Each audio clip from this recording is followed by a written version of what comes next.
सत्यानन्दचिदात्मने सर्वान्तरात्मने श्रीमद् वेङ्कटेशाय मङ्गलम्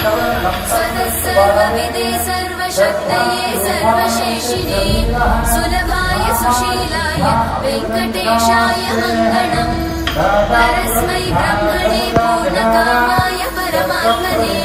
प्रयुञ्जे परतत्त्वाय वेङ्कटेशाय मङ्गलम् आकालतत्त्वमशान्तमात्मनामनुपश्यताम्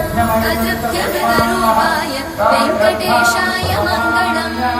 प्रायस्वचरणौ पुंसां शरण्यत्वेन पाणिना कृपया दिशते श्रीमद् वेङ्कटेशाय मङ्गलम् दयामृततरङ्गिन्यास्तरङ्गैरिव शीतलैः अपाङ्गैः सिञ्चते विश्वं वेङ्कटेशाय मङ्गलम्